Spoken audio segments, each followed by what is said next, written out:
Hello and welcome to the two-man power trip of wrestling. I'm your host, JP John Poz. With me today, very special guest, four-time AAA Tag Team Champion, AAA Cruiserweight Champion.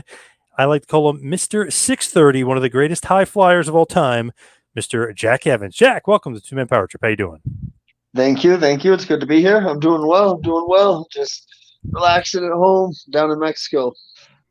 What's going on in your world? Like, what have you been up to lately? Not a lot. I just recently got back to getting the grind on the indies, and then besides that, I just chill at home, stream a bit. It's pretty uneventful right now. How's your neck? Or was it a neck or was it a concussion? I think it was a No, it was a GCW match. concussion. Yeah, a lot of people thought it was my neck. No, my neck was fine. It was a concussion. Yeah, everything like checked out. I had to take 4 weeks off, but What safety reasons and everything. I understand. what happened? Did you not get full rotation and landed wrong? Or Well, when I did it, like if you look at it, I have the worst form ever because you're supposed to like tuck your chin and just be like in a tight little ball or whatever. And I'm not like I'm like extended and like it was just the worst form ever on the move. And then so if you look when I come around, what is oh sorry, I got a little when I come around, I actually smashed my the back of my head against the mat, and that's what got me. So I think people thought I spiked myself, but it wasn't. It was more like smashing the back of my head. yeah, I thought it might be a neck. I was like, oh, hopefully, it's not bad. So it's just a concussion.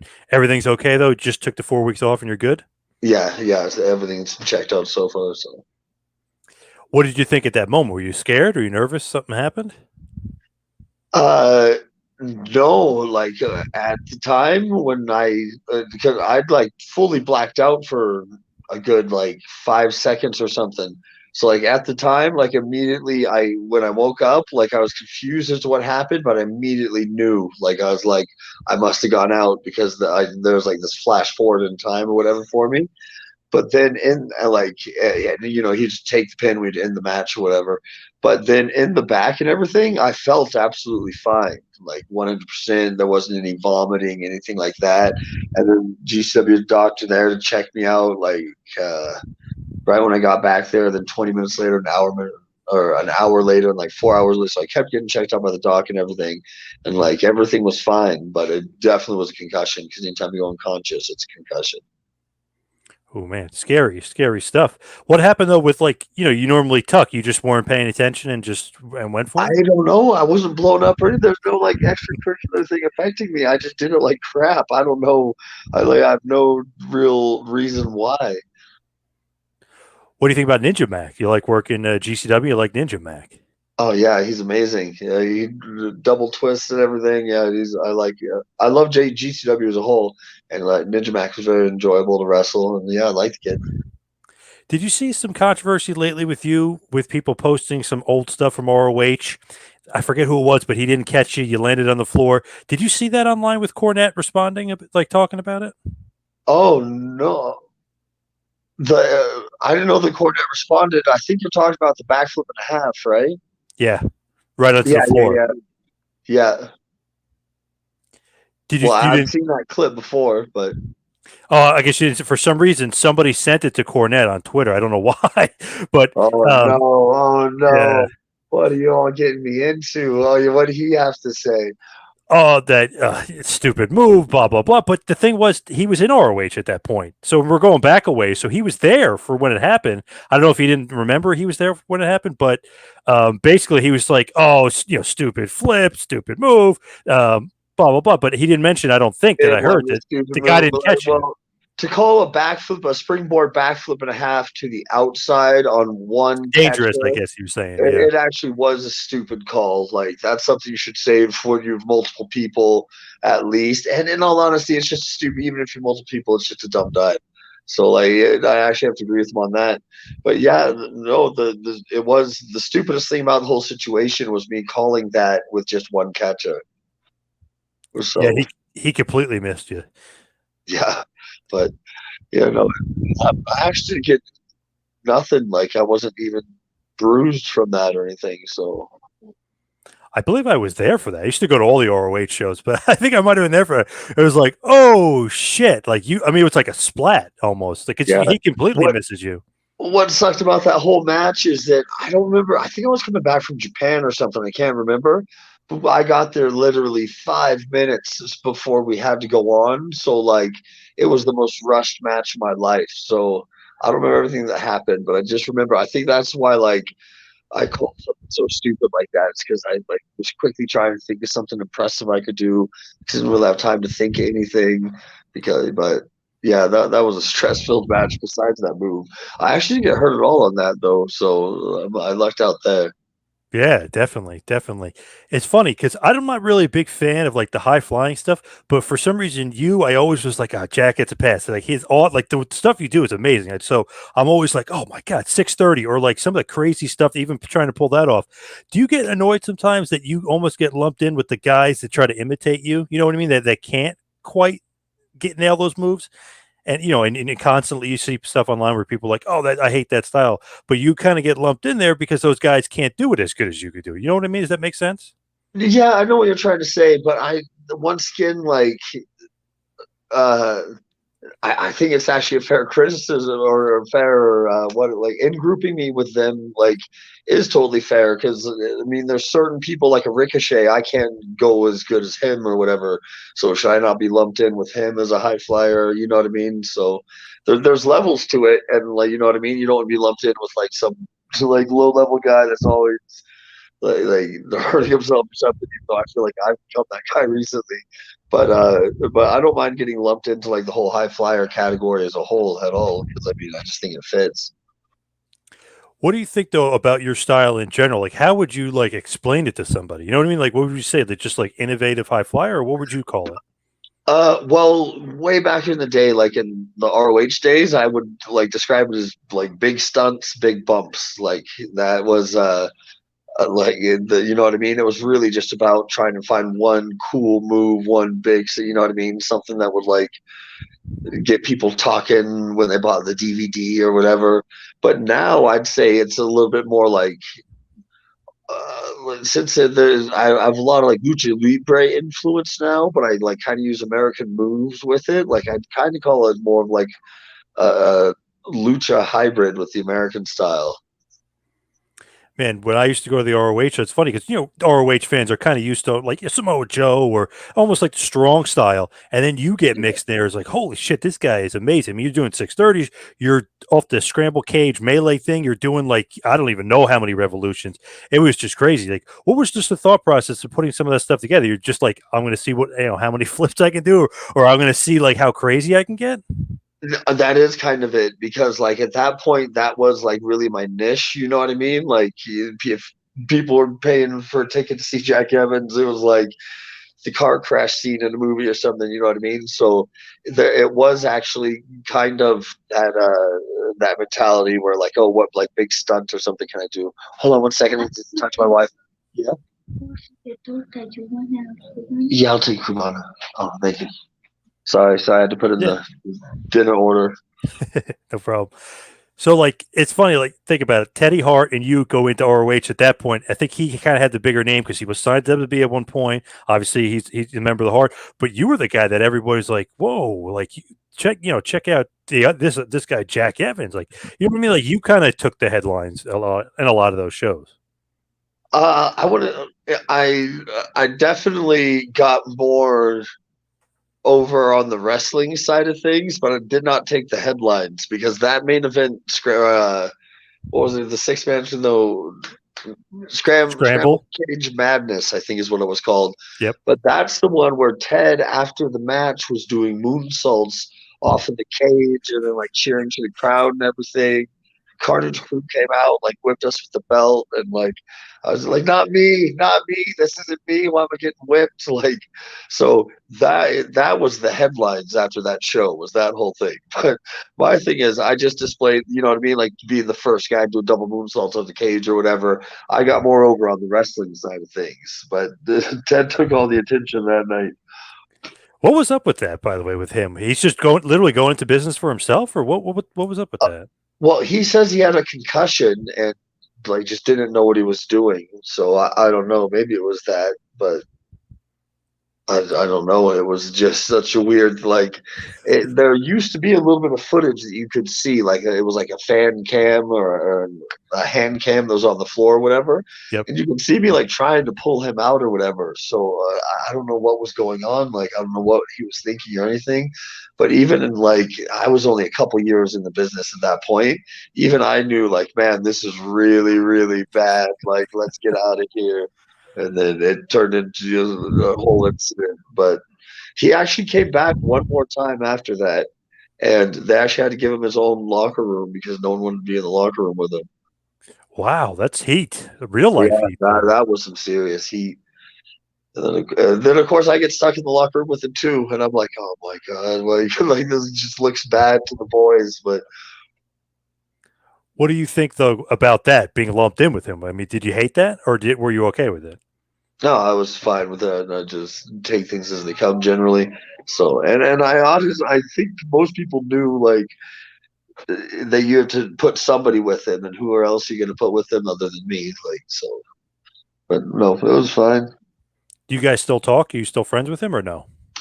I mean, I'm still friends with him, but I haven't talked with him in years now, just because like he's still living that Teddy Hart lifestyle, and I'm like Mr. Family Man. You know what I mean? Like reclining, like I just so it just doesn't the lifestyle he like wants to lead and the lifestyle I want to lead don't fit, so we don't really talk anymore. But there wasn't really like a falling out. With that lifestyle, do you love? You obviously got the kids, you got the wife. I mean, you loving that Yeah, aspect and getting away from that party style? yeah, 100%. I just like just give me the kids, give me the wife, do a little bit of wrestling, stream, play a little bit of games. I'm 100% content with that. You're a big Twitch guy. Not big, but I a fair amount. Like it's actually hard for me to stay consistent though, because in AEW, like right in the middle of the week, like Tuesday, Wednesday, Thursday, you wouldn't even be at home to stream, and then now like on the Indies, it's just such a random schedule. So yeah, I stream, but I'm not like super into it. Actually, what I like Twitch the best for is it's the closest thing I feel like you can get in modern times to old school couch gaming, where you're just like on a couch with your friends, like playing something, cracking jokes on each other. So like if anything, streaming and everything, like it keeps me connected to the world. Like With that though, is it like a lot of wrestlers do it? Because it seems like it's a popular thing amongst wrestlers to be streaming. You know what I mean? yeah, there are like Brandon Cutler, Colt Cabana, yeah, there's a whole bunch of wrestlers that stream. But there's a whole bunch of everybody I think that streams now these days. Like, because like I said, even if you're not like a huge streamer, there's a trillion subscribers or whatever. Like, it just is a fun little way to hang out with people. When you do that though, is it like all wrestling fans communicating with you, or is it just like fans of video games playing with you? You know what I mean? Well, a mix of both. So like yeah, some of them will be like fans of mine from wrestling, or some of them will just stop in because they like the game you're playing. You know what I mean? Want Yep. to see how you play Elden Ring or whatever. So it's a mix of both. So with that kind of video game stuff, can you make money? Is that like a profitable thing, or just for fun? You can like I don't make very much. Like I said, I'm not that big, but there's some guys like I know Evil Uno has a good following. I think Colt Cabana. Oh man, what's his name? There's one guy that I heard that he's making like 300,000 a year off. I can't remember. I'm Whoa. totally blanking on his name right now. So you definitely can make money off of it. But yeah, people actually, you know what? People need to start subscribing to me. Okay, I'm not profitable. I'm not Yeah, profitable. yeah, do that. You know what? Screw everything I just said about it being a hangout. No, it is a business. Come subscribe. Jack Evans Official, Twitch TV. No, I'm just kidding. But There you go. Yeah, there you go. Pump it up. Yeah, get some yeah, that's people on probably there. what I need to do. Yeah. So you mentioned ROH and Teddy Hart being a little bit of malcontent. Did you and Samoa Joe? Because that's always been like rumor. You and Samoa Joe had this backstage fight back in the day. I think it was like '03 or No, it was not a fight. No, when we got in the back, again, I had nothing to do with anything that happened in the ring. Well, Jim Cornette actually takes Ted aside and is talking to him or whatever. And Samoa Joe sees me and is just like pissed and starts yelling at me or whatever. So I start yelling back at him, but it was not a fight. Like I just didn't want to back down and be a little coward. But no, I was not squaring up with Samoa Joe and like I mean, try to go Tyson on him or something. Yeah. And then like, but by the time the night was over, like I think we'd already talked or whatever. But no, we just had a screaming match and that was it. It definitely was not a fight. Might not have won that one. I don't know. Yeah, especially at that time, man. Joe's freaking like hardcore training and like jujitsu, MMA, all that. So yeah, probably not. How'd you get into ROH to begin with? Was it because of Stampede and they got they recognized you and like you and Teddy were brought in together, or how does that happen?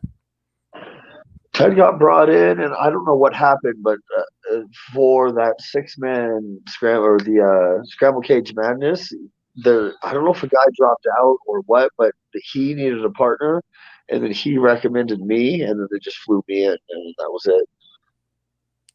So you've known him obviously forever, right, Teddy? Like since you were a kid. Since the year 2000. Okay, so right as you're probably getting into the business, right? Yeah. Who was Yep. like your trainers then? Was he one of them? Kind of, but not really, because he had a school, but it was actually run by T.J. Wilson, Tyson Kidd, WWE, and like Harry would help do some training and stuff. Even though he was super young, he was like 15, 16 at the time. Harry Smith, and then but my original trainers, it was actually this guy Tim Flowers in Tacoma, Washington, but he was kind of a rip-off promoter. Like he didn't really teach anything. He was like you were basically like paying to backyard wrestle almost, you know what I mean? But Yep. then Brian Alvarez, like figure four fame, he would come in usually on like Saturdays or whatever, and he would show all the guys the basics and everything out of the kindness of his heart because like he knew like what was going on. Like he knew it was a ripoff promoter. It wasn't anything legit. So like he tried to at least make sure the guys got some kind of base level of knowledge. Pretty good of him to go in there and do that, right? I mean, that was nice of Yeah, him. Obviously, now he's doing good with Meltzer over there, figure four. yeah. So with the Hearts, I mean, you guys have somewhat of a connection. It just seems like through the years, it's like I don't know, Evans and Hart always together, or you and the Hearts. Is that a good thing or a bad thing? Is that a blessing or a curse? Just to think it depends on the situation. Sometimes it could be a blessing, but then a lot of times it could be a curse just because there's that like guilt through association, like or like Ted would do something and then people come up and ask me about it and I'd have zero knowledge, but it looks like I'm kayfabing them for him or so like there could definitely be some bad parts to it. But I mean for the most part I think it was like lateral move, didn't matter either way. When you get an ROH, and I know you have that stuff, but I think the stuff that sticks out to me is Generation Next when they put you together, Roddy Strong and Aries and Shelley. Did you think that was going to work? Because remember there was some controversy, obviously, with RF video and all that other stuff. So they needed to kind of make some change, and you guys stepped up. Did you kind of sense that you guys were really stepping up and helping ROH kind of succeed and really kind of turn the corner? I didn't actually realize like I honestly thought it would just be like a nice little stable or whatever. You know what I mean? Like I didn't have an image of it failing. I don't want to say that, but I didn't think Gen Next would get as big as it did for a little while. But I think Gen Next worked because almost how like the Teenage Mutant Ninja Turtles works, where they just have their individual personalities so much. So when I look back at it, I actually think that like the Gen Next formula is kind of the way to go when you're putting together a stable. Like you get some very unique people that don't step on each other's toes character wise and everything. But no, I had no clue Gen Next would be as successful as it was. It's funny because there was like that 8-man in Philly that I was at. And it was like, oh, let's see what happens here. Guys tore the house down. It was awesome, and it was like, wow, ROH just kind of was able to somehow keep the momentum despite losing some guys to TNA and despite the RF controversy. Right? I mean, you guys kept rolling at that point. Well, yeah, and like even they lose an armory and they just set up a tent like in that for like Yeah. ROH would let nothing stop them at that point. Like yeah, that's true though. Like the day of the show, like they couldn't use this I think it was an armory or something. I don't know what was going on with Yeah, that. in Philly. Yep. Oh, was that the Philly show you were just talking about? Yeah. Yep. That was the 8 man, and okay, that's one of Yep. the very few times you can ever see Jack ever do a shooting star. Really? Yeah, when I first started out, I do not like shooting stars. Mine's kind of ugly and sideways. But when I first started out, Ted did shooting stars, and like I did like the 450s and 630s, and we were always teaming together. So I just like stopped doing shooting stars altogether for a decade, however long I tagged with him, and then like now I don't even know if I could do one. Like it's been so many years. That's crazy though. That show is great, and it's funny because there was like an active armory something going on, so they put it outside in a tent. It was weird. It was like almost cursed from the beginning, but it wasn't. It ended up being great. It was like Yeah, you then couldn't hurt it. I think that tent is a great idea. It actually it was probably cheaper than renting a building if they would have gone for it. And it looked good on camera, if you ask me. Like it Yep. held the people well. Like I was a fan of that tent show. We need more tent shows. Stop renting buildings, promoters. You rent tents. I Yes. mean, Yes. circus tents. The atmosphere was cool too. Because it's Yeah, obviously it's outside, but you're under the tent, but the tent's huge. I mean, it was really cool. I really yeah. enjoyed that show. And you didn't know like if ROH was going to succeed or go forward, and you guys hit a home run thanks to you Gen Next, and really eventually you and Roddy Strong teaming together. I love that team because it's like he does the power moves, you do the high flying. I mean, like you said, completely different personalities. Yeah, those were fun times. I'm so surprised. There was always talk about us getting the tag titles, and it never happened. But he's one of my favorite partners I've had, and it's exactly that. You don't step on each other's toes at all because you have completely different move sets. You don't cut the same style promo. You know what I mean? Like you're 100% separated, like character wise. Why didn't you guys win the tag titles? Very, very odd that you didn't. There was always talk about it, and I think it probably would have happened, except I don't know if it was exactly around that time, but somewhere around that time, I started to go to Japan all the time. So that's why a lot of things never happened. Like the Vulture Squad, when we had that our own little stable or whatever, it never got off the ground because at that point I was doing like 3 month tours in Japan and then 1 month back. So like there was just no way to really get anything going with that. So I just think it was that. I don't think it was any like something like nebulous or something, you know what I mean? Like I just think it was like scheduling conflict or something because there definitely Gabe had plans to put the titles on us at one point. Were you working We Dragon were Gate? legit. I think I'd say except for the Briscoes, there was one point we were like the most over tag team. Like Yeah. Absolutely. You guys were like over like road. I mean, the crowd would go nuts, especially for you. And then, he'd do the backbreakers and stuff, and they would go crazy. I mean, they were really into you. The Briscoes, obviously, probably the greatest team in ROH history, I would yeah, assume. I But think yeah. so. I mean, I think it's almost unquestionable if you're just keeping it to ROH. Like they're definitely the number one tag team. You enjoyed working them? Oh, immensely. Yeah, Briscoes are great. Where in Japan were you working? Dragon Gate? Yep, Dragon Gate. What do you think of that? I mean, that style fits you perfectly, especially at that point. Oh, my I goodness. loved Dragon Gate. That's still my favorite style of wrestling, like even to this day. And yeah, it did fit me perfectly. But sorry,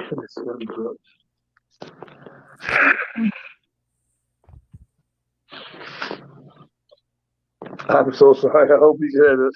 Yeah, no problem. Oh man, I caught a little bit of I don't know flu, sickness, something. So that's why I'm like talking weird and blow my nose. But I loved the Dragon Gate. It's my favorite style to this day, and like no promotion did fit me as well as that one. Trying to remember, what was it? Was it Blood Generation? Sema was like the leader of, and you were in it. Was that the group? Yeah, Pretty good. yeah. Just all those guys. Yoshino. I mean, all those guys were awesome high flyers there. And I like the way they book it, Dragon Gate, with those where everyone has their own little group. Like, I mean, it's basically like a little gang. You know what I mean? So, like, you Blood Generation, like Tozawa Juku, like they were the top 3 people, you know what I mean? So I really like the way they booked how everybody had their own little stable, and then those stables would break off. Maybe someone in it was trying to go for the Open Dragon Gate title, and another part of the team was going for the tag team titles. But yeah, they'd come together for 6 man or whatever. I thought it was a really good way of booking, like with everyone as a stable. So you went over there for like 3 months. That would be the tour. Would be 3 months at a time. Yep, it would be 3 months there, 1 month back, 3 months there, 1 month back, like exactly like that. Are you okay with like doing that? Was that okay, or just you're doing it to do Uh, it? I mean, seems like uh, crazy to me. no, I was totally fine with it at that time. Like I was a total road dog. Like I could, and Dragon Gate, like in those years, was running more than anyone else. So like they do these long tours where they go up like the west side of uh, Japan and like all the way to Hokkaido, like north where it's snowy. Then they'd come down the east side into Okinawa where it's like all sunny on the south side, and then like fly everybody home or whatever. So you'd have these super long tours, which is why I'd spend 3 months over there because you couldn't do a 2 month tour at that time with Dragon Gate because the way they toured was like a garage band or something. Like they just got everyone on that bus and they just boom, boom, boom, and hit up city after city after city. Like, Do you like the Japanese, just the culture and everything, or it was a little bit of a culture shock for you? oh no, I loved living in Japan. It was good. I mean, there are certain things that are the culture shock, obviously, because it's far different. But overall, no, I loved it over there. The only thing is, they're almost like too organized for me. I want to say, like, I was always like a little bit kind of sloppy and messy, and like over there, like I don't know, they're just efficient, like about everything, like right down to like the bread being like when you buy store bought sandwiches, like they, I swear they have like a laser or something that just cuts the bread off or cuts the crust off the bread perfectly. You know what I mean? Like they're just super efficient and organized over there, and then you've me just not at all that. It's funny because like Japan, you're like in that culture. Here, you're ROH, TNA for a little bit, MLW, Wrestling Society X. I mean, you were kind of all over the place, and then Mexico, you really settled in. How did you get started to get booked down at AAA in Mexico? I broke my face and lost my job in Japan. And so I'd like take 3 months off, like just to recover from the surgery and everything. And then I think even a couple more after that, like fully heal. So like I had to move back in with my parents. I know it was like one of those situations. And then Conan called me up and invited me down to for a show in Mexico. But my first show here was in like a Cancun or something, like you know what I mean. So it was in like super like Paradise Beach City style. So like I went down there and I was like, oh, I'm coming back here. I love it. I love it. And then so they brought me back to live, and I was like, oh, Mexico City is not quite the same as Cancun, but no, I'm kidding. But so but and then I'm sorry. So I loved it a lot when like after I did that first show, and then I wanted to come down to live because I know this sounds cheap, but the cost of living was so much less down here that I was like, the best possible lifestyle I can lead as a professional wrestler right now for the situation I'm in is in Mexico. So that's actually what first got me to move, and then I just really liked it. Like Mexico, 100% fits me. Like Did you always have a relationship with Conan? Like, how did he get you out of the blue? I just ran across him a couple times in Impact or it was TNA back then or Total Nonstop Action. I'd like ran across him a couple times there or something. So like I knew him and we'd actually hung out a little bit, but nothing like too crazy. But then I think they just needed somebody, and he just had my number. And I got Now the invite. you're saying cost of living and stuff. I mean, did you know Spanish at that point, and do you know it now? Like, how No, did you adjust to the language and everything and the culture? no, my Spanish still sucks now, but yeah, I can speak it. Man, I have such problems with the verbs in the past tense, like tenía or he tenido and all this. But no, then I didn't know anything at all. But uh, when you're in another country, like you can get by so well with like just like pantomiming stuff that like even when I first got here and I like didn't know anything, like you could just get by. Like it wasn't that hard, and then like that you could always find someone that'd be like a Joe leader around or something that spoke English, and so yeah, it wasn't that hard to get by even when I spoke nothing. So you like AAA? Obviously, it seems like Lucha Libre is would be your style. I know, obviously, the Dragon Gate Japan is your style too, but it seems like Lucha Libre fits right up your alley. Yeah, 100%. It actually didn't at first because if you ever notice Jack Evans matches, the spots are like shorter, and then I just do like crazier stuff. I don't have as much. I don't want to call it filler. That's not the right word. But the Lucha Libre, the spots was really long, and I first came here as a heel, so I'd have to remember the spots of multiple faces. And like I actually wasn't that good at taking. I'm a king at taking head scissors now, but back then, like I wasn't very good at taking head scissors and stuff. So it actually took me a little while to adjust. And thank God in Mexico they trained both sides. But when I first got here, taking right arm drags was like a killer. Like I couldn't, my mind just couldn't wrap my head around taking a right arm drag. So like it's so petty and stupid, but so many arm drags got messed up by me when I first got here because of that goddamn right arm. So yeah, it did actually take me a little while to get used to lucha libre, but now at like 100%, I like understand I can do it. I did some training years ago, and it was funny. It was like they were showing the lucha libre style, and it was like the right arm drags. You couldn't get used to it, like you said. And then it was like the circling. You circle right. All the guys were circling opposite left. So it's like you almost like were running into each other because one of them's doing the lucha libre style, and one of them's doing the right. They kind of circle differently too. But that's the thing in Mexico, like nearly everyone actually trains both ways. So if you ask, like if you specifically request, like someone that can actually do a left arm drag on you, except when it comes to their like big fancy ones, those ones are like almost exclusively right arm drags. So if you're just running in like a normal spot, they can do it with the left or whatever. But if they're trying to do these big Mystico style, jump, spin, whatever, they almost always will give you it with the right. So that was a big problem. Is that you can get up left or right for me. I'm probably going to get like with my move set. It doesn't matter that much. But there's specifically the arm drags because being a heel, you got to put over the face, obviously, and these crazy, lucha arm drags and all the spins and stuff to do. Like that's their thing. That's their shine. And then as a heel to mess that up just because you have to work the right side, like it was pretty embarrassing for a little bit. But Yeah, yeah, I could see that. It kind of gets a little bit, you got to get used to it. But when you're down there too, we were talking about Samoa Joe a fight earlier, but Juventud Guerrero, that's something that also comes up a lot. You had a fight with Hoovy Juice. oh Is that true? yeah, he had a whole bunch of heat with the locker room. Like someone crapped in his bag. Like there's like I had nothing to do with any of that. But he would blame it on Konnan, and Konnan had just had like a hip replaced or something like that. And Hoovy has this chair. He's acting like he's gonna hit Konnan with it. And then I just ran up and I wasn't having it. I was like, get out of here, Hoovy. So I actually just pulled him by the back of his hair and like pulled him down like in the locker room. Oh, down these little steps that were in the locker room. And I just thought it was gonna be over or whatever. But then he charges at me and I get him in like a front face lock and he bites me. And then right after that bite, that's when like everything really went down.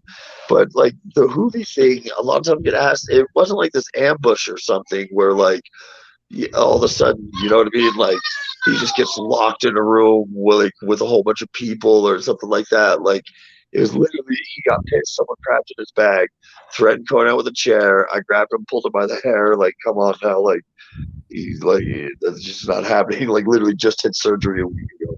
And then he bit me, and then we got in like a little fist fight that way. And the only outside interference in that fight, and I'll never forget it, and I'll rat him out right now, was Nicho Almenario. When we first were going at it or whatever, like we're all tangled up, like he was like, "Hey, separate! No, no, no! You can't fight! You can't fight!" And I was actually starting to let go, and all of a sudden, Nicho sneaks all these little uppercuts into Hoovy's face and walks away. And then I still this day, it was like the shadiest thing I've ever seen anyone do. And I'm so happy with Micho because it fits him so well. But besides that, it was just like a normal little fight or whatever. But it wasn't this ambush that a lot of people seem to think. It was like a pretty much 1-on-1 except for a little cheap shot by Nicho. I think he's the one that said it was like an ambush. Like he's the one that kind of was spreading it around. You know what I mean? Yeah, I think so too. But I try not to bring it up because I actually friends with him now, so I try not to bring it up because some of it, like he was going on the news with some crazy stories about how that fight happened, and it was just man, like by the end of it, you'd think we had like knives to his throat or something. But I don't want to draw bygones now.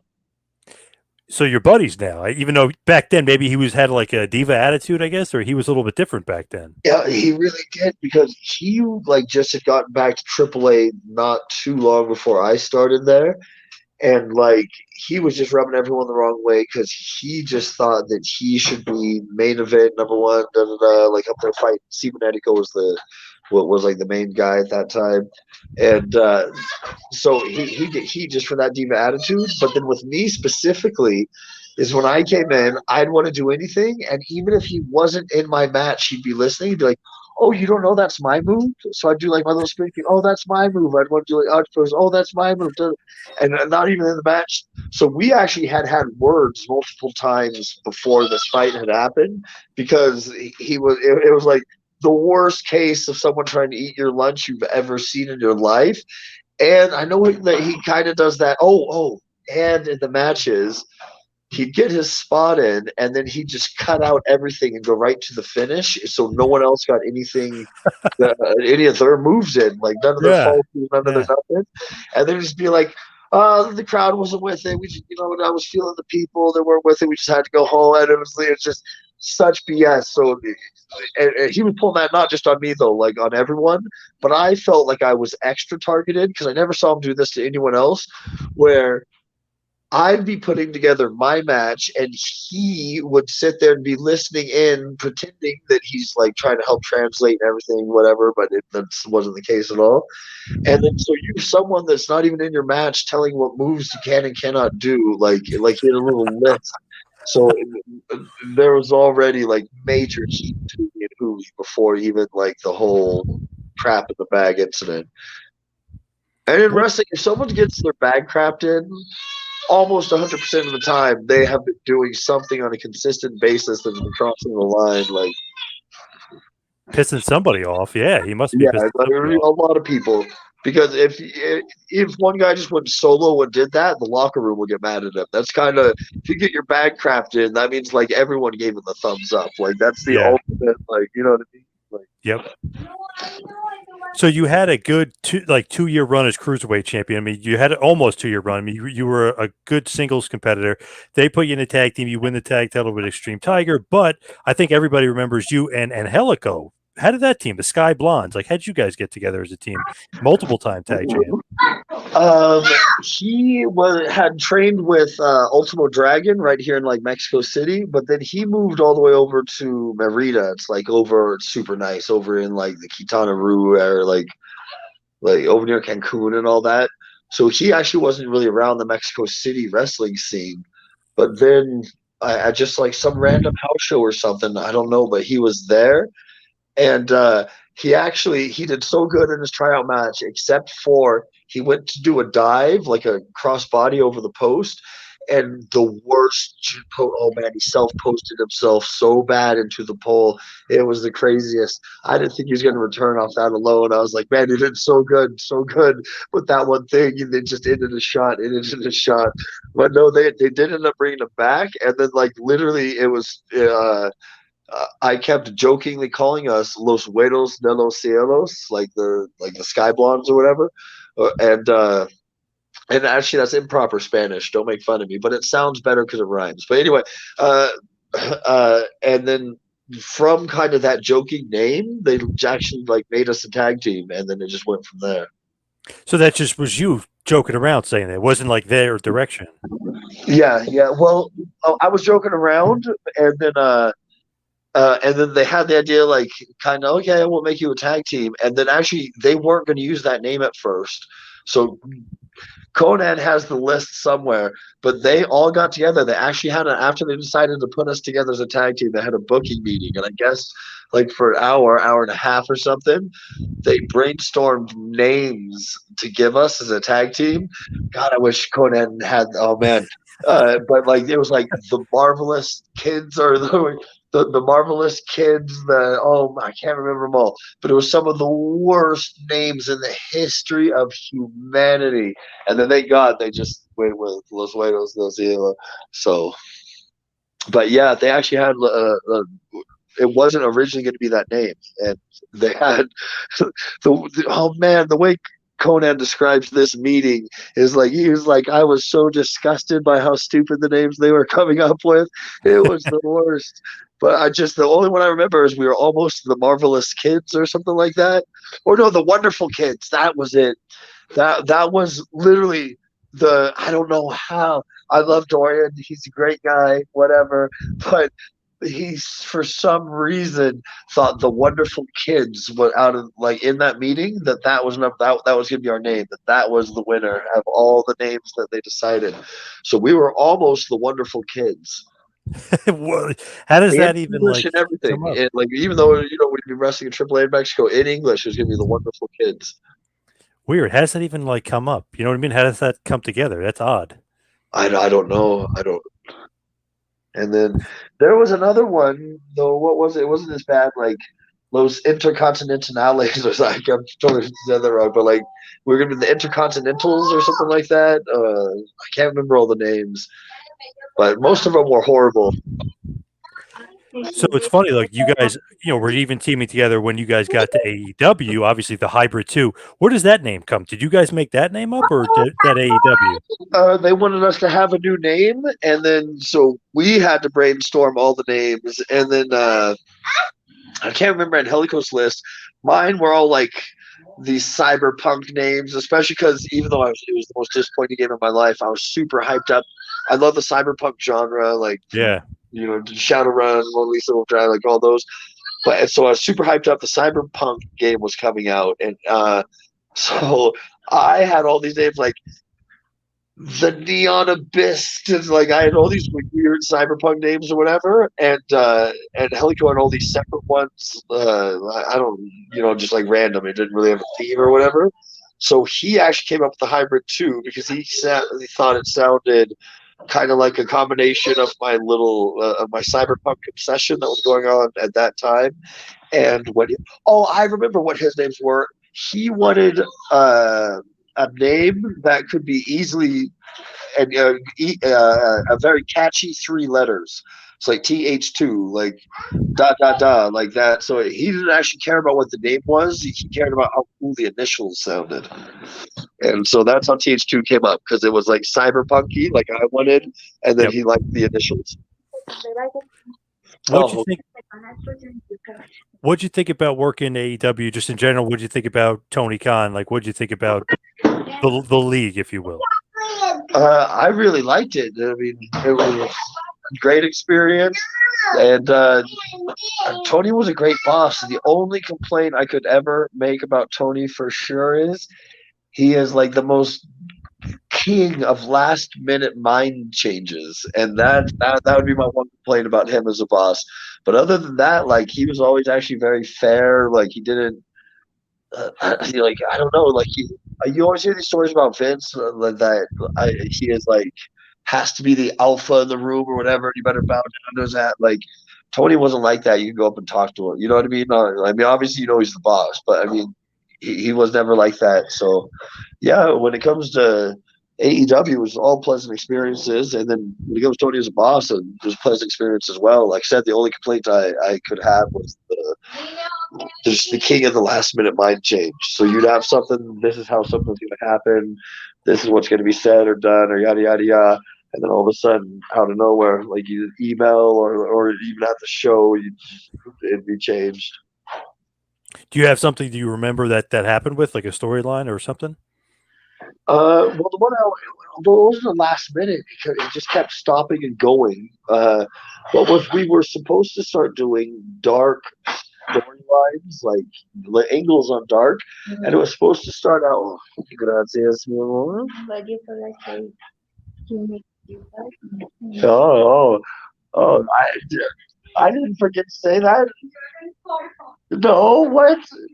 Okay, everyone, I've been informed that I have to tell you that I met my wife. What am I supposed to say? Oh no, I'm sorry. I stayed in Mexico not because of but being the best economic opportunity for me, but because of my wife. Oh, there you go. Yes. Yes, sorry, that was a Yeah. mistake. I was lying earlier. I was lying. Okay. But so we were supposed to start having angles on dark, and then like it would happen, and then it wouldn't, then something get changed, and it get delayed, they canceled, then brought back, or whatever. So it sounds like the best example of a last minute mind change, but like it kind of is, just because like you'd keep thinking you'd have something in your head, and then all of a sudden, oh wait, no, that's not happening, and then it was, and then it wasn't. And even now, though, not to get off subject, I really think they should have angles on dark. I don't think dark should just be the jobber show, but Yeah, absolutely. And elevation. You got to use it to, I mean, you only have certain TV time between Rampage and Dynamite. So you might as well use dark and dark elevation to get some more angles going. exactly. I heard someone in production use this term, and I liked it a lot. But you only have so much real estate and like TV, like they said, TV time, and so like anything you can do to get someone's like character out there, I really think you should. And the developmental talent, all of a sudden, if you bring them up and they're going to be thrown on national television and have to cut these angle, or have to cut promos and stuff about them, like it's a learning experience. It's not something most people could just instantly do. Is just go in front of 1,000 people and like cut a promo like that. Yep. And so I always think that if you had angles on dark, then people that you do that see yourself investing in the future, you know what I mean? If you're Tony or in the office or whatever, you can give them practice right then and there, so they don't have to, baptism by fire right on the main show. You know what I mean? So I always think the angles on dark, not only just to make dark a better show, but literally practice, because like Yeah. there's more to like doing an angle than just you go in there, you like there's a whole bunch that goes into it, and you really have to kind of experience and know the in and outs, like because you have to, if you're in like a death feud with someone, you have to wrestle them differently next time you're on TV than you do if it was just a normal match or something. You know what I mean? Yeah. And you have to have different mannerisms in the ring and how aggressive you are. How you don't start chain wrestling, you're gonna start brawling or something. And like those are little things that I think you have to learn with experience. And I think they could give that experience on dark, so guys don't have to like possibly just embarrass themselves on national TV because sorry, because they don't really have experience to know the in and outs of something like that. Yeah, they don't have their footing yet or something. Yeah, I know what you mean. Absolutely. So is Tony approachable? I mean, is Tony Khan like an approachable guy? Mm-hmm. Oh yeah, he hangs out after the show like all the time. He's extremely approachable. So I mean, if like if you wanted to pitch an angle to, even though it'd be weird because he'd be hanging out with other people or whatever, but like you could just go right up and pitch. You know what I mean? Like you don't have to like, well, I need a meeting at Tuesday on 7 or something like that. Like, yeah, you can Right. just go up and talk to him about it. And he really likes talking wrestling, so it's not you know what I mean? It's not like one of those things where you'd have to like if you're hanging out with Tony, you'd have to change the conversation all about that. He's probably already talking about wrestling. Like he really is a true fan. So I think I'd say the only thing he likes more than wrestling is the Fulham team. I do think Fulham is his true passion, even over AEW, I'll be honest. But he definitely has a real true love for wrestling. Yeah, it seems like he's an old school fan. I mean, he's been around the dirt sheets, if you will, but he's been around the message boards and stuff. I mean, he knows the ins and outs of wrestling, and he's a tape trader, collector, so he definitely was a big fan. Is a big fan. Yeah, he knew all of, like the early and mid 2000s ROH and stuff. So like, yeah, it's not like one day it was like, yeah, I like wrestling now. Like it has been a long term thing. Yep. So when they do the hair versus hair match, Orange Cassidy Dynamite, whose idea is that? Like, did you want to do that? Did they want to do that? Because hair versus hair to me in Mexico, I mean, that's a huge deal, and they were Yeah. just kind of like throwing it together. I'm sorry, dinner just came. I probably should have waited. No, no problem. No, that was me, but it should have been a bigger deal, but that was even kind of my fault because, on all honesty, I threw it out there because it had been so long since we had been on Dynamite. We didn't have any angles really going on. We kind of just like hung out with HFO or whatever. So I wanted to pitch that because I thought I could get a pay-per-view match out of it. So that's actually, I was the one that came up with the hair match, and I was hoping, yeah, I'd get a pay-per-view match out of it. It ended up only being on Dynamite, but which I was fine with because it worked out because it did get us, on Dynamite a little bit more of an angle and stuff, but it definitely wasn't as successful as I'd hoped.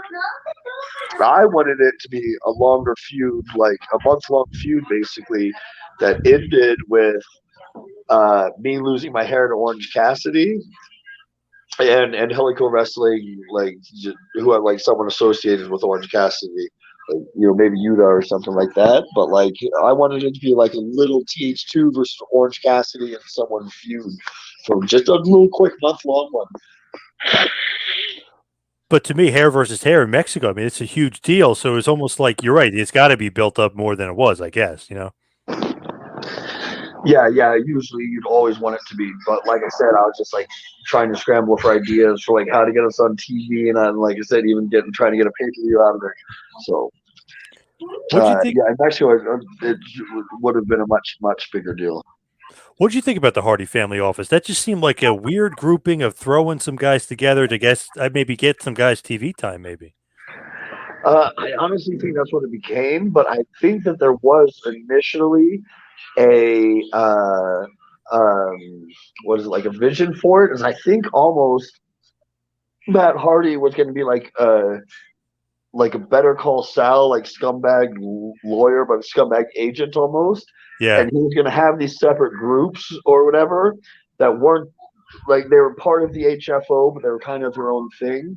And I just don't think it worked out. I just think it kind of became where like we're just one giant schmoz crew. You know what I mean? Like, but I think initially the plan was more for it to be almost like you know what I mean. Well, we're clients of the scumbag agent. You know what I mean. We don't necessarily like we might even fight each other. Like, right.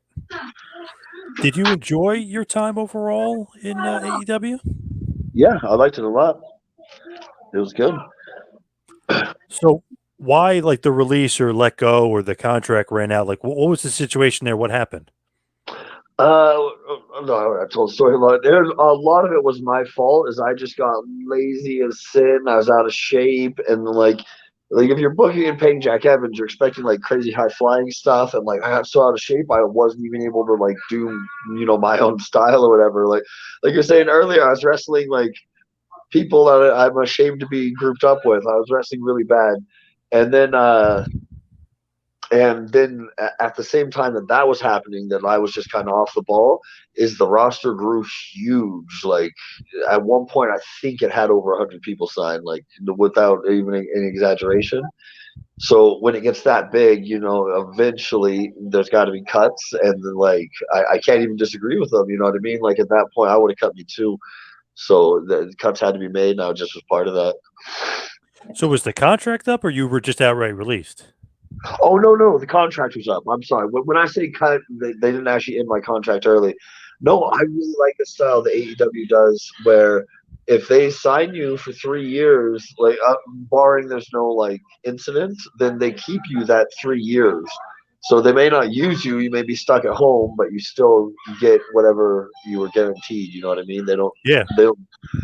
At least as far as I know, they don't do like early releases. Just we don't want you no more. Get out of here.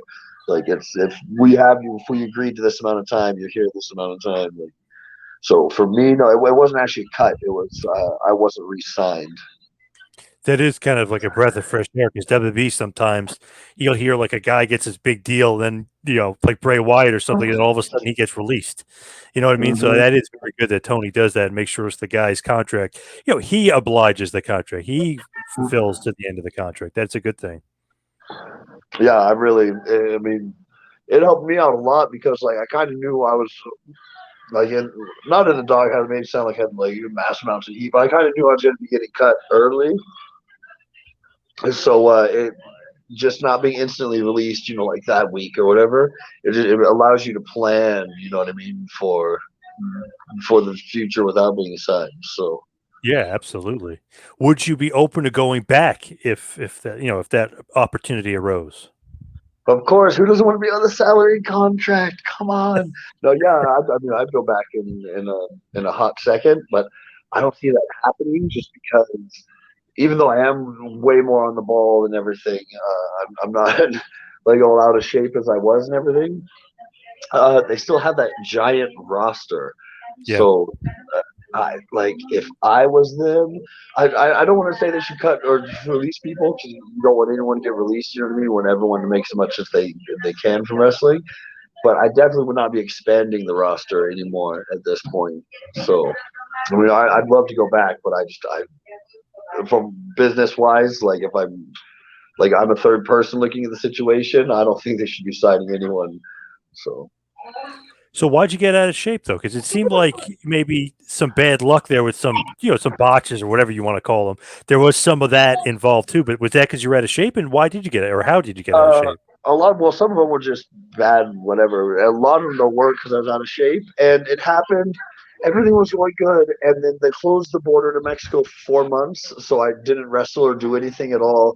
Then I came back and I had one match, and then in practice, I broke my face, and I had to take another like month and a half or 2 months off or whatever, and just all that like downtime, I just like I got lazy, and then but I'm on the salary, so I don't really have this like motivation, like oh I got to wrestle my hardest to get bookings or whatever, you know what I mean? So it just was a combination of all that downtime, and then I love being on the salary, but it also ruined me because when you have constant money coming in, like it really just destroyed my need to give it my all or whatever. You know what I mean? Like it Yep. just straight out made me lazy. So, uh, so yeah, like those. I wish I had a better reason, but that's just really it.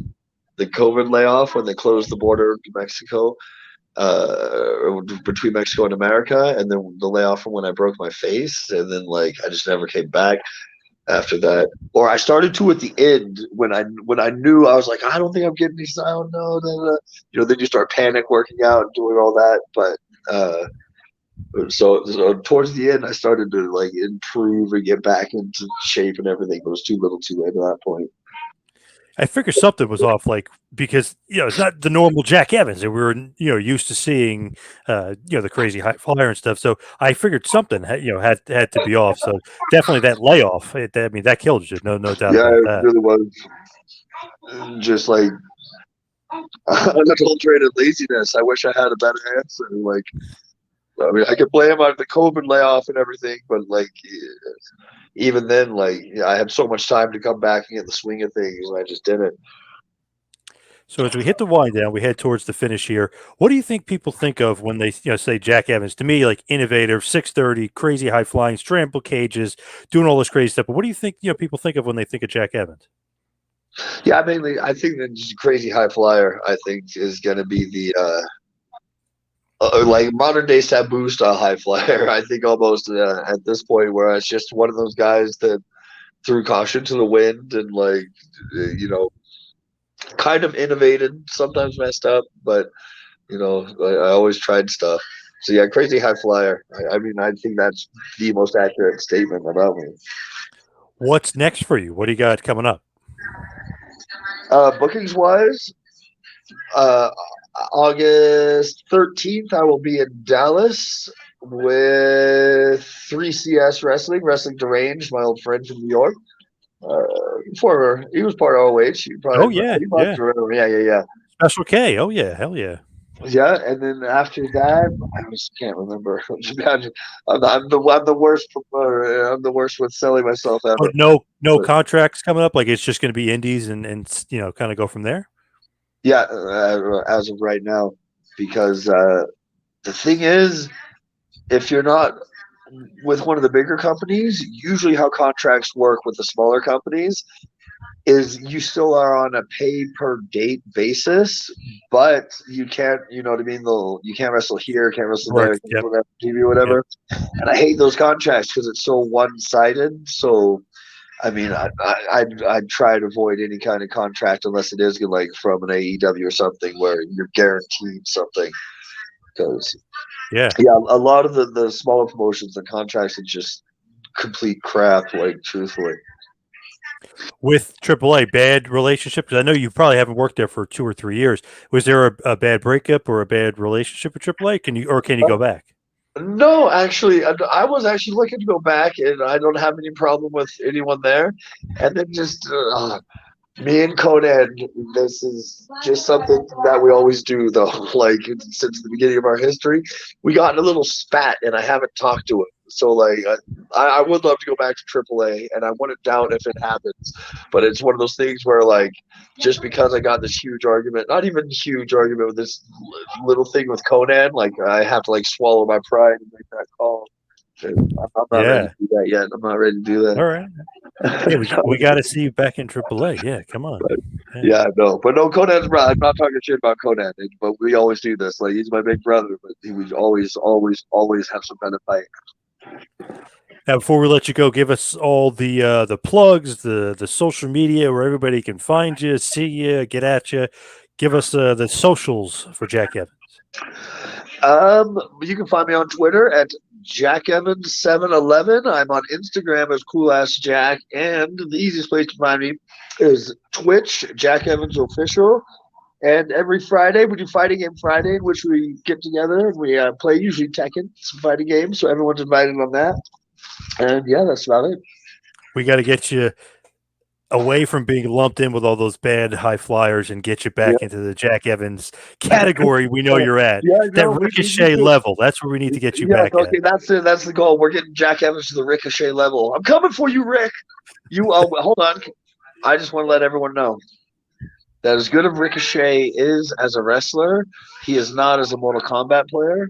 Jack Ooh. Evans went 77-0 against Ricochet and a sort of group of wrestlers in the underground. So, Nice. in wrestling, I'd love to be on the Ricochet level. In fighting games, he'd love to be on mine. Yes, nice. Jack, thank you so much for all the time. I really appreciate it. Oh no, thank you. It was a pleasure to interview.